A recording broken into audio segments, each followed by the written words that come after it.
مولانا رومی نے لکھا ہے کہ ایک دفعہ ایک شخص نے اللہ کی عبادت کرنا شروع کر دی اور پروردگار کی عبادت میں اتنا مشغول ہوا کہ دنیا میں سب کچھ چھوڑ چھاڑ کر سب کچھ بھول دیا اور سچے دل سے اللہ کی رضا میں راضی رہنے کے لیے انسانیت کے راستے پر چل پڑا۔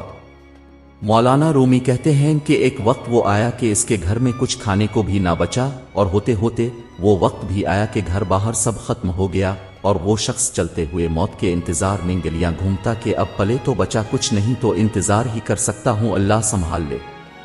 ایک دن بیٹھا ہوا تھا کہ دیکھا اس کے قریب سے ایک لمبی قطار میں گھوڑے گزرے۔ ان گھوڑوں کی سیٹ سونے اور چاندی سے بنی ہوئی تھی اور ان کی پیٹوں پر سونے کے کپڑے پہنے ہوئے تھے۔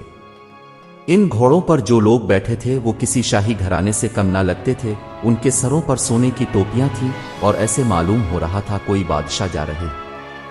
اس شخص کے دریافت کرنے پر اسے بتایا گیا کہ یہ 7 گاؤں میں ایک بادشاہ ہے، یہ سب اس کے غلام ہیں اور بادشاہ کے دربار میں جا رہے۔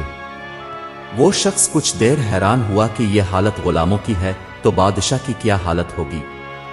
اس نے آسمان کی طرف سر اٹھا کر کہا، میرے بادشاہ، میرے مالک، میرے اللہ، شکوہ تو تجھ سے نہیں کرتا لیکن اس بادشاہ سے ہی غلاموں کا خیال رکھنا سیکھ لے۔ اتنی بات کہہ کر وہ شخص چل دیا۔ کچھ دن گزرے تو ایک بزرگ آئے اور اس کا بازو پکڑ کر اسے ایک جگہ لے گئے جہاں وہی غلام وہی گھوڑے تھے، اور دیکھتا کیا ہے کہ کسی گھوڑے کی ٹانگ کٹی ہوئی ہے، کسی غلام کا دھڑ گھوڑے کی پشت پر پڑا ہوا ہے، کسی غلام کے ہاتھ کٹے ہوئے ہیں، کسی کے سر سے خون نکل رہا ہے، کوئی گھوڑے کو زخمی حالت میں واپس لے کر جا رہا ہے۔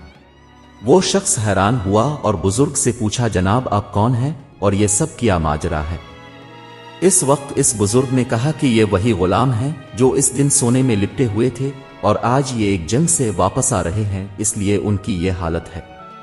مجھے خواب میں بس اتنا کہا گیا ہے کہ اسے کہنا بادشاہوں کے لیے قربانیاں دینا بھی ان غلاموں سے سیکھ لے۔